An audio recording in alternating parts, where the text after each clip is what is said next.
घटना चक्र में आपका बहुत बहुत स्वागत है। दो महत्वपूर्ण सियासी जिसे कहते हैं समीकरण बन रहे हैं, बिगड़ रहे हैं दो पार्टियों में, माफ़ी चाहता हूँ, एक तो समाजवादी पार्टी में और दूसरा भारतीय जनता पार्टी में।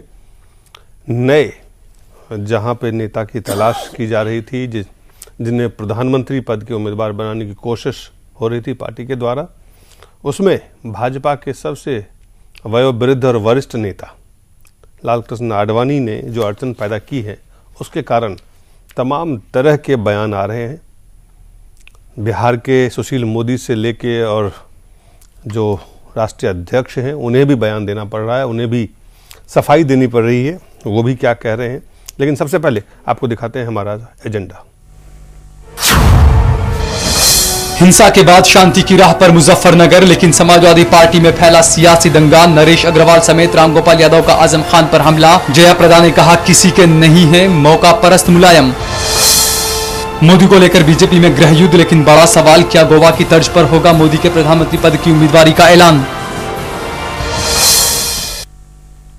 क्योंकि लालकृष्ण आडवाणी मोदी के नाम पर तैयार नहीं दिख रहे हैं, खास करके वो जो बात कह रहे हैं कि ये नाम की अगर प्रधानमंत्री पद की उम्मीदवारी को लेकर घोषणा होना है तो वो जो राज्य के चुनाव हैं उसके बाद हो। हमारे साथ हैं अवनी रॉय जी, हैं वरिष्ठ नेता हैं वामदल के, और भारत के सियासत को कई जो प्रधानमंत्री बने हैं, कैसे बने हैं, उन सबको उन्होंने देखा है। और जब वामदल के नेताओं को, खासकर ज्योति बसु को मौका मिला था तब वो चूक गए थे कैसे, वो भी इन्होंने खुद से देखा है। हमारे साथ है वरिष्ठ पत्रकार हैं भूपेंद्र धर्मानी जी और उपेंद्र प्रसाद। सबसे पहले आपको हम दिखाते हैं राजनाथ सिंह ने क्या सफाई दी है। हमारे यहाँ कोई नाराज नहीं है, सभी प्रसन्न हैं और जो कुछ भी होगा उसकी समय पर आप सबको जानकारी दी जाएगी। किसी की कोई शर्त नहीं है, कोई नाराज नहीं है। पूरी तरह से भारतीय जनता पार्टी में बोल रहा हूँ, भारतीय जनता पार्टी में न कोई नाराज है, न किसी की कोई शर्त है। यह सब सारी बातें बेबुनियाद है। लगातार खबरें आ रही है कि आडवाणी जी हैं जो मान नहीं रहे हैं, और जो उनकी बातें हैं वो भी खबरें आप लगातार देख रहे हैं। धर्मानी जी, आपसे शुरुआत करते हैं, हो क्या रहा है इस वक्त भाजपा में? देखिए, मुझे लगता है कि ये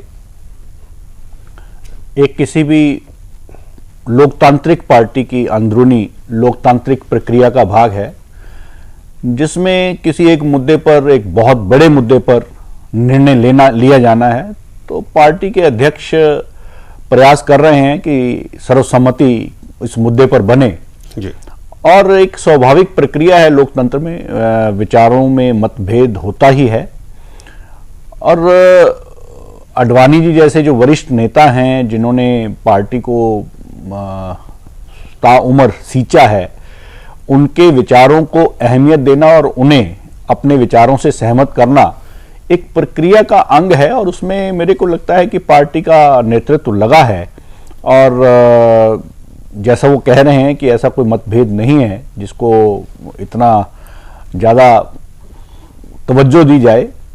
लेकिन ये सच्चाई है कि नरेंद्र मोदी को लेकर जितना ज़्यादा चर्चा मीडिया में हो रही है, उतनी ज़्यादा चर्चा शायद किसी और दल के नेता को लेकर नहीं हो रही। कारण आपके सामने है, क्योंकि लोकतांत्रिक संगठन है, उसमें एक प्रक्रिया के तहत जिस प्रकार मोदी आगे चढ़े हैं, आगे बढ़े हैं, वो सबके सामने है।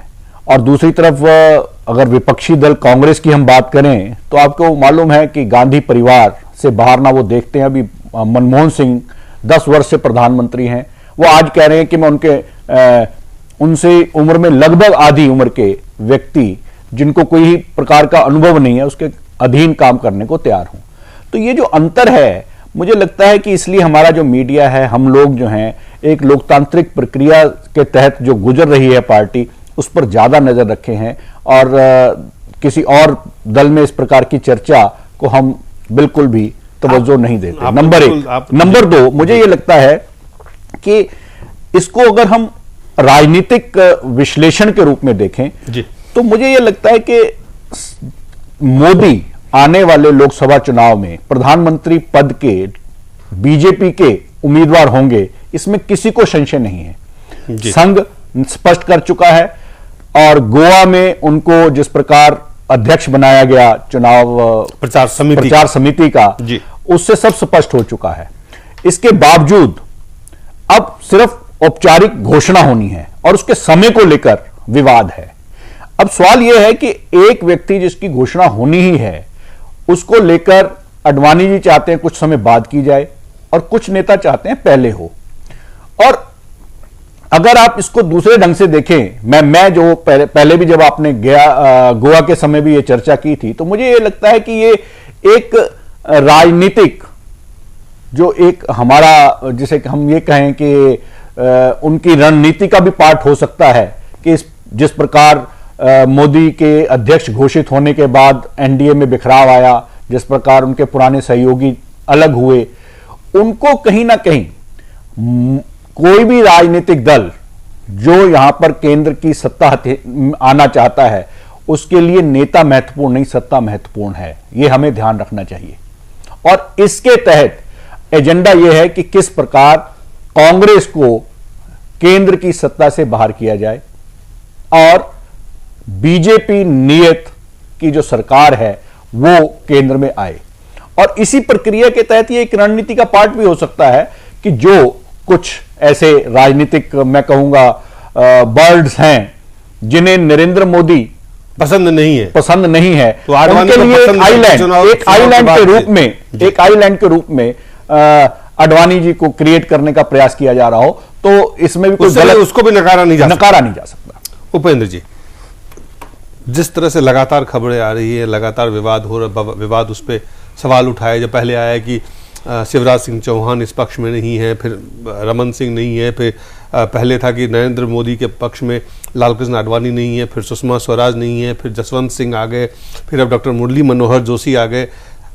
ये एग्जैक्टली किस तरह से देखा जाए इसको? देखिए, ये उनका जो इमरजेंस हो रहा है उसका विरोध हो रहा है, इसमें दो मत नहीं है। नरेंद्र मोदी का पार्टी के अंदर जबरदस्त विरोध हो रहा है, खास करके जो वरिष्ठ नेता हैं वो बहुत ज़्यादा विरोध कर रहे हैं। ये जसवंत सिंह का नाम आपने लिया, मुरली मनोहर जोशी का आपने नाम नहीं लिया, कि वो ये तमाम खबरें में लगातार है, सच्चाई भी है कि जब देखिए किसी पार्टी में जब कोई बड़ा बदलाव होने लगता है, या पार्टी क्या समाज में, देखिए सोसाइटी में कहीं भी जो बदलाव होता है भारी, तो उसका रेजिस्टेंस होता है। बिना रेजिस्टेंस का आज तक कोई बदलाव ही नहीं हुआ है। पहले लोग हंसते हैं, अरे वो कैसे हो जाएगा, अगर कुछ नया होने लगा तो पहले लोग उस पर हंसी उड़ाते हैं, हंसी उड़ाने के बाद फिर उसका रेजिस्टेंस करते हैं। रेजिस्टेंस सेकंड स्टेज होता है, और तीसरा जो होता है सरेंडर कर देना। तो मोदी का एक स्टेज जो हंसने वाला जो लोग हंसते थे कि मोदी कैसे होंगे, तो वो स्टेज खत्म हो गया। दूसरा रेजिस्टेंस का फेज है, फिर रेजिस्टेंस का फेज खत्म होने के साथ लोग सरेंडर करेंगे। तो अभी ये सेकंड फेज चल रहा है, और इसमें कोई दो मत नहीं है कि आडवाणी है जो पक्का एक पूरी रणनीति के साथ विरोध कर रहे हैं। जब ये तैयार है कि मोदी को बनाने में नहीं तो समय का इसमें भी रणनीति है, पॉलिटिक्स है। क्या रणनीति? पॉलिटिक्स है कि शिवराज सिंह चौहान को ये नरेंद्र मोदी के खिलाफ खड़ा कर रहे हैं। पिछले एक साल से ट्रेंड चल रहा है कि नरेंद्र मोदी का नाम चले तो उसके खिलाफ एक कोई खड़ा कर दो, फिर दो जब खड़ा हो जाएगा तो दो, फिर आप रेफरी बन सकते, फिर दो बिल्ली के झगड़े में रोटी कौन खाएगा, तो बंदर ने झटक लिया। तो पूरा का पूरा नरेंद्र मोदी के खिलाफ शिवराज सिंह चौहान को खड़ा कर गए। ये कभी नहीं बोलते आडवाणी कि इनको नहीं, शिवराज सिंह चौहान को बना दो। हमेशा वो अपना, उनको नज़र अपने ऊपर है, लेकिन वो है एक थियरी ऑफ इक्वल डिस्टेंस, जिसके तहत है कि अंग्रेजी है जो भारत का माल खा रही है, क्योंकि 20 भाषाएं हैं, 20 भाषाभाषी एक दूसरे से लड़ते हैं, पसंद नहीं करते, तो इनको लगता है कि चलो अंग्रेजी को आगे रख दो, तो all are equally at equal distance, सब समान दूरी पर है, तो उसका फायदा अंग्रेजी को। इसी तरह ये नरेंद्र मोदी के खिलाफ शिवराज सिंह चौहान, रमन सिंह, ये लोगों को खड़ा करके ये चाहते हैं कि फिर हम को सब एक्सेप्ट कर लें। तो विधानसभा का चुनाव इसलिए बोल रहे हैं कि विधानसभा चुनाव के बाद हो सकता है मध्य प्रदेश में भारी सफलता मिले शिवराज सिंह चौहान को। गुजरात में जो सफलता नरेंद्र मोदी को मिली, उससे ही बड़ी सफलता मिले, 2/3 बहुमत मिले, तो कहेंगे कि देखिए ये तो उनसे भी ज़्यादा लोकप्रिय है। फिर मध्य प्रदेश से जो बड़ा है गुजरात से 26 सीटें आती है, मध्य प्रदेश से 29 सीटें आती है, तब ये भी कंटेंडर हो सकते हैं। कंटेंडर नहीं, कंटेंडर तो आडवाणी जी हैं, उनके द्वारा उसको न्यूट्रलाइज करना, शिवराज सिंह को खड़ा करके आप नरेंद्र मोदी को न्यूट्रलाइज कर दिए। आप ये कहते हैं कि आडवाणी जी इस बार सियासी रणनीति के तहत हाँ। ये समय का जो उनकी जो समय का जो शर्त रख रहे हैं वो हाँ, तो कि ये आप चुनाव के बाद, इसका राज्य के जो चुनाव है विधानसभा, उसके बाद आप जाएं, तो ये उनकी अपनी स्वार्थ है। हाँ बिल्कुल, अपनी स्वार्थ है, अपनी रणनीति, अपनी राजनीति है, राजनीति कहिए, रणनीति कहिए, उसी रणनीति के तहत, क्योंकि चुनाव हो रहे हैं राजस्थान में, उसका राजस्थान में बस वसुंधरा की सरकार आ जाए, जी, मध्य प्रदेश में फिर शिवराज सिंह चौहान आ जाए, वहाँ तीसरी बार बीजेपी जीते, वो भी तीसरी बार मुख्यमंत्री के रूप में शपथ लें, रमन सिंह भी जीते, रमन सिंह भी जीत जाए, तो बोले कि ये लोग तो सब उसके बराबर का है, फिर बराबर प्लेन में आ जाएंगे ना।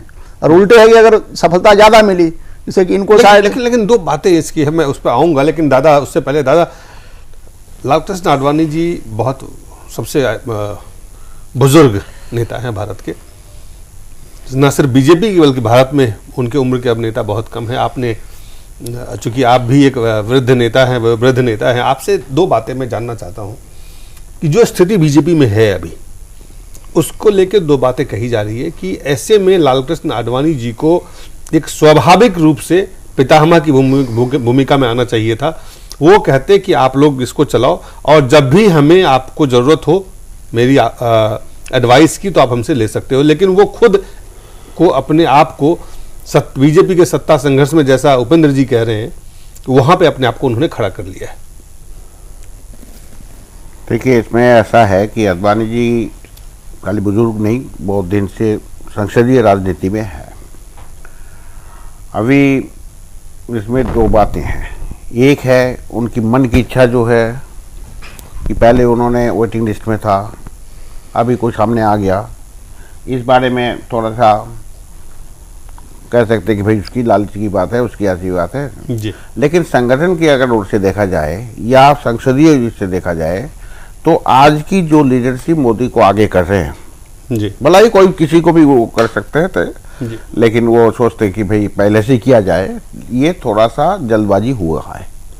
क्यों ना, गोवा में जब इनकी मीटिंग हुई थी तब सभी वहां पहुंचे नहीं थे जहां पर ये तय हुआ था। दूसरी बात है कि चुनाव की कमेटी जो बनी, तो चुनाव कमेटी के अध्यक्ष हुई है, तो अध्यक्ष होने के नाते पहले ही वो ऐसा माहौल तैयार कर लिया कि ताकि उसी के नाम सामने आ जाए, और वही चल रही है जी।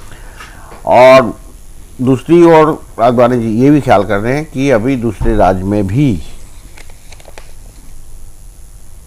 चुनाव होने वाली है, उसमें से बीजेपी के 2-3 स्टेट हैं, मतलब बहुमत में है वो जी।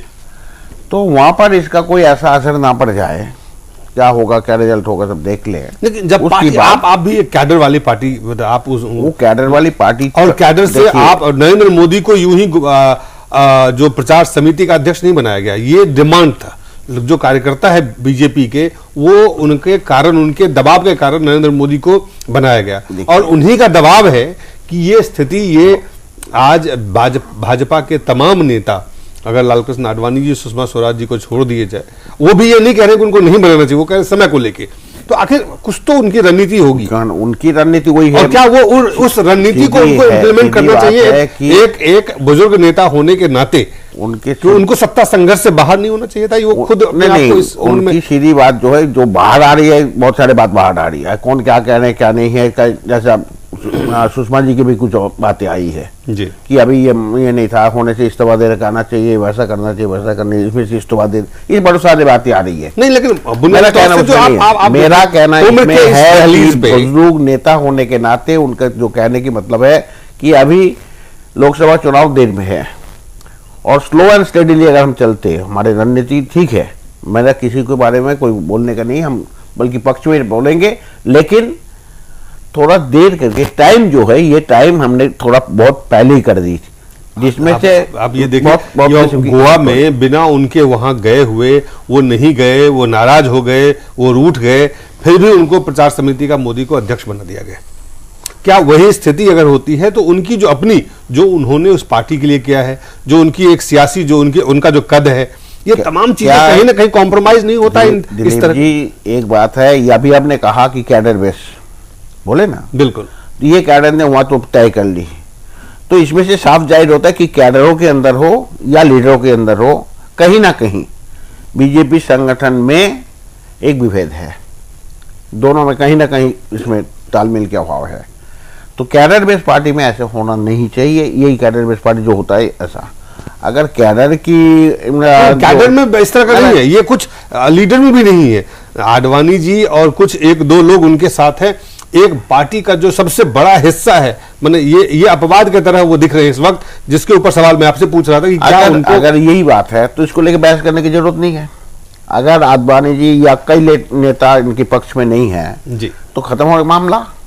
तो गोवा में हुआ तो क्या उस तरह का आप देख बाकी रहे हैं? इससे जो एक भारत के जो उम्रदराज नेता जितने भी हैं, देखिए ये कहने के बाद, आडवाणी जी कहने के बाद आपको पता है कि अभी की जो हालत है इंडिया में जी, इसमें एक पार्टी की रूल होना बहुत ही मुश्किल है, बहुत ही मुश्किल है। कोई एक पार्टी पूरी बहुमत पाके कर दें, ये बहुत ही मुश्किल की बात है। आडवाणी की एक सोच ये है कि वो की नाम ऐलान करते हुए ही तो एनडीए में थोड़ा सा जो है विस्फोट आई, थोड़ा सा फर्क आया, तो ये जो है ये हम बाद में भी कर सकते थे। तो थोड़ा सा को रह के आगे की पोजीशन क्या होगी ना होगी, ये बहुत सारे बातें इन्होंने सोच के किया है कि कैसे क्या होगा। जैसा समझो कि ये यूपीए से अभी राहुल गांधी की बात आ रही है, कांग्रेस की बहुमत नहीं आएगी तो 10 आदमी के लेके जब करेंगे, उसके सामने अगर ऐसा हो कि कांग्रेस के 120 और बाकी सब पार्टी की 152 और वो कहते कि हमारे पार्टी की हो जाएगा, तो उसमें थोड़ा सा जो है चीज हमारी जनवादी व्यवस्था में पहले जैसा था, चुनाव के बाद तय किया जाता। कांग्रेस में भी पहले की जब एक की संगठन थी, भलाई सब जानते कि जवाहरलाल नेहरू बनेंगे, ये बनेंगे या इंदिरा गांधी बनेगी, लेकिन फिर भी ऐसा अनाउंस करके जो है आज के दिन में मेरे ख्याल ऐसा अनाउंस करके पहले से तय करेंगे तो बाकी जो है अगर समझो कि कोई नहीं हुआ, तीसरी कोई आ गया तो और भी संकट पैदा होगी।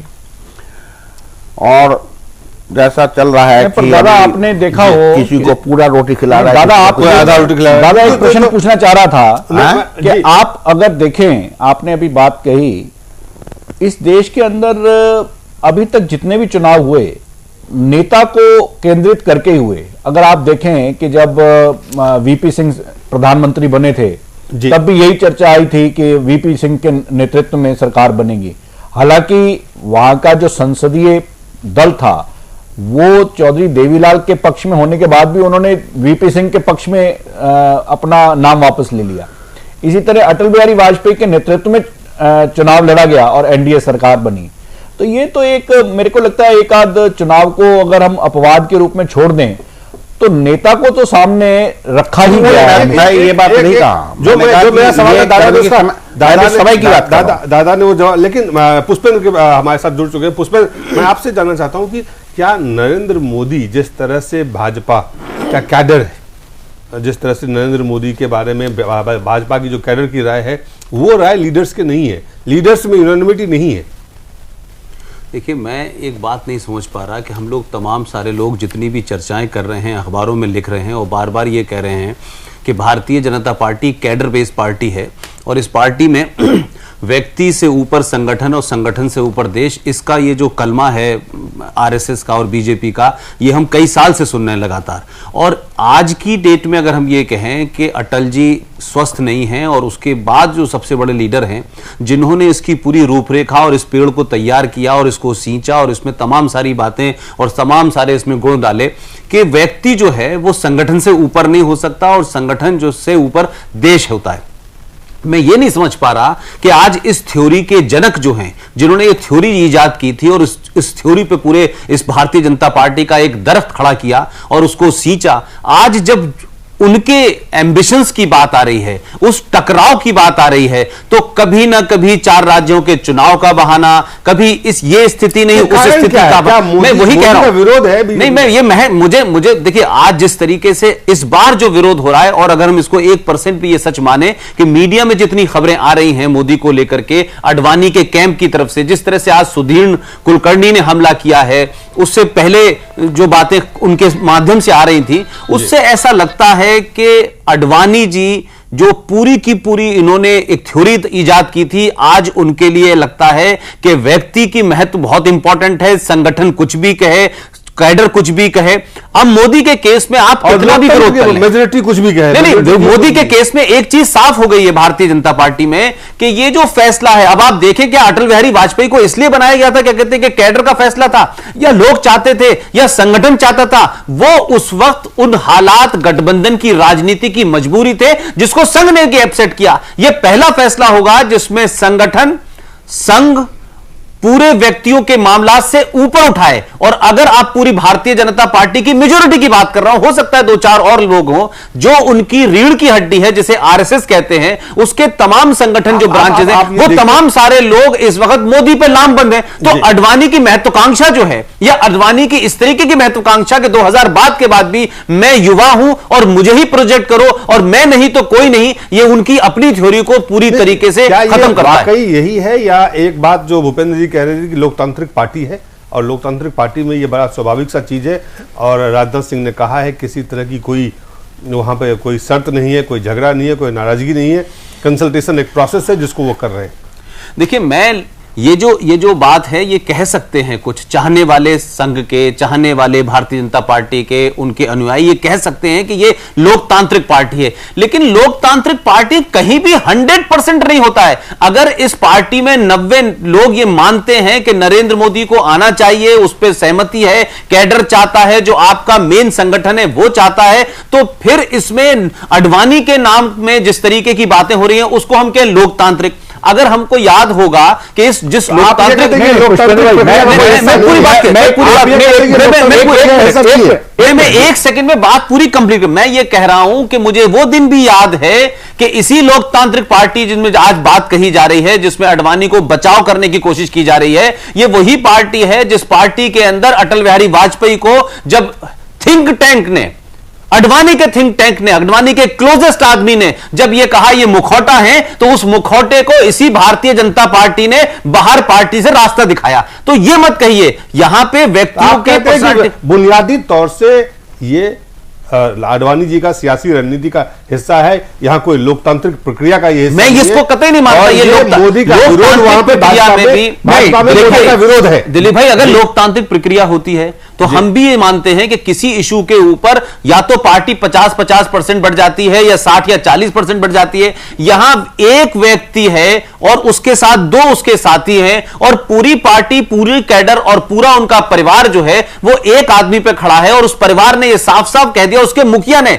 मैं समझता हूं आरएसएस के संचालक जो है कभी टीवी पे नहीं आते, उन्होंने कहा है कि देश की जो सोच है, जो देश की मांग है, संघ की भी वही मांग है, और वो हमने पार्टी को अवगत करा दी। अब मुझे समझ में नहीं आ रहा कि एक आदमी अगर किसी फैसले पे तैयार नहीं होता तो उसे हम कहेंगे लोकतांत्रिकता की वजह से हो रहा है और एक परिवारवाद नहीं है। ये मैं समझता हूं थोड़ा गलत आर्गुमेंट है। जी पुष्पेंद्र जी, इसके ऊपर मेरा एक छोटा सा टिप्पणी है। जी, सब बात करके अगर देख ले तो बहुत दिन से ये बात चल रही थी, जब मनमोहन जी से पहले आ गए कि इसके बाद आडवाणी जी बढ़ेंगे, तो कहा गया कि prime minister in waiting list. अगर उसी को मानते हुए हम कहें कि prime minister in waiting list मतलब उनकी नंबर 1 था, आप पीछे से हेडक्वार्टर कोटा से 180 नंबर जिसका वेटिंग लिस्ट था वो आगे आ गया, तो स्वाभाविक रूप से कुछ ना कुछ गुस्सा हो ही सकता है। और इसी कारण के लिए व्यक्ति केंद्रित चले गए और वो व्यक्ति थोड़ा ऊपर हो गया अपने संगठन या दल के ऊपर। देखिए, इसमें मैं एक और लेकिन दल की जो बात है, इन्हीं की बात को दल की जो बात है वो बात पुष्पेंद्र ने सही कहा कि दल की जो है और उसके अंदर जिस आवाज को लेके और सभी ने एक साथ करके कहा। लेकिन आप ये देखिए, आप ये देखिए, देखिए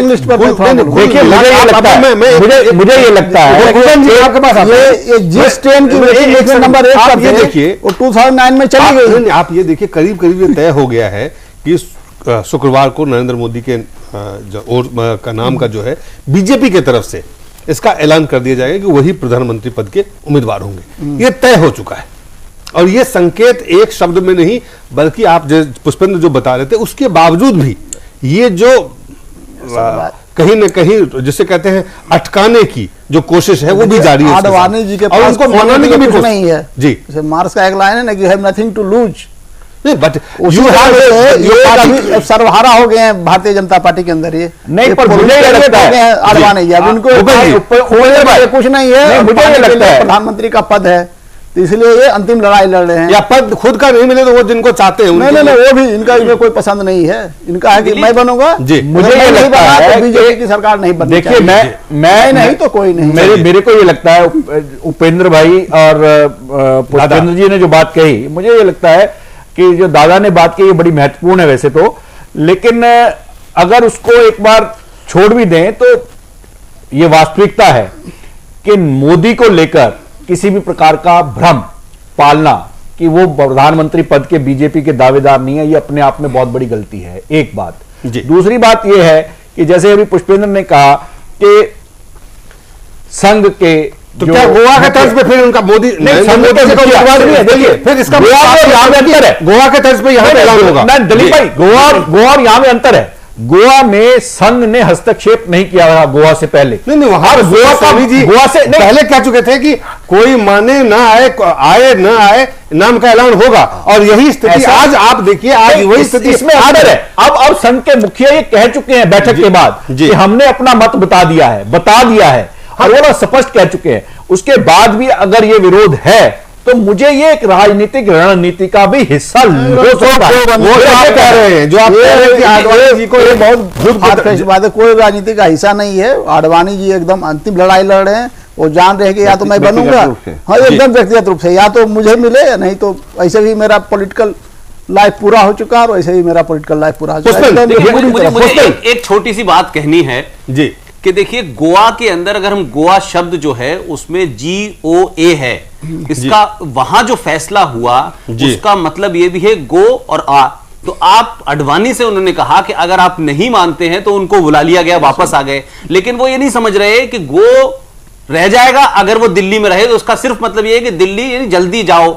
अब अडवाणी जी को यह समझना है कि वो दिल्ली में बैठ करके उनको लगता है कि मैं दोबारा से गोवा का चैप्टर रिपीट करूंगा तो मोहन भागवत से लेके देश के तमाम सारे लोग जो हैं पृथ्वीराज कपूर रोड पर जाएंगे और उनके पैर पकड़ेंगे। तो अडवाणी जी जो अपनी बची कुची थोड़ी बहुत इज्जत है कैडर के बीच में, क्योंकि इन पार्टी के अंदर कैडर में इज्जत ज्यादा होती है, वहां ज्यादा आदमी हीरो होता है, और अडवाणी जी को ये क्यों भूल जाते हैं अडवाणी जी कि जिस वक्त उनकी लड़ाई अटल जी से चल रही थी, जिस तरीके की हठ धर्मिता उन्होंने की थी, जिस तरीके से चीजें उन्होंने तय की थी, अडवाणी जी और अटल जी के बीच के डिफरेंसेस बार बार मीडिया में आए। आखिरी सवाल, हमारे पास समय कम, ब्रेक पे जाना है आपसे। धर्मानी जी, कल नरेंद्र मोदी का नाम का ऐलान कर दिया जाएगा?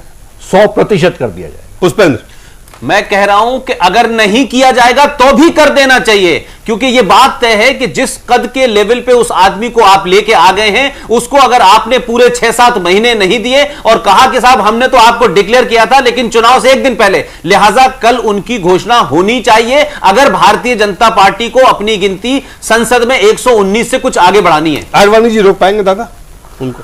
देखिए, आडवाणी जी रोक नहीं पाएंगे, ये तो मालूम ही सीधी मालूम हो रहा है कि आडवाणी जी अपने को नहीं रोक पा रहे। बल्कि पुष्पेंद्र ने कहा गोवा के मतलब जो है, तो वो अडवाणी के दिमाग में है government of Advani, GOA, government of Advani हो गया। और ये है कि बाकी जो है गोवा की तो बात कह दिया, लेकिन अभी की फिलहाल जो पोजीशन उनकी पार्टी के अंदर है उसमें से अडवाणी जी की जो व्यक्तिगत चरित्र जो ऊपर आ गया, तो इसमें से साफ जाहिर होता है कि पार्टी दूसरे के साथ है। लेकिन कोई विरोध करे ना करे मोदी की, लेफ्ट पार्टी की तरफ से तो हम इतना कह सकते हैं कि हम तो विरोध करेंगे ही। आप विरोध करेंगे, लेकिन आपके विरोध से पार्टी का फैसला नहीं परिवर्तन होता है, लेकिन तो आपके विरोध से ज्यादा फायदा होगा मोदी को, इसलिए आप विरोध करें। मेरा कहना है कि हम लेफ्ट पार्टी जो है विल अपोज द फोर्सेस।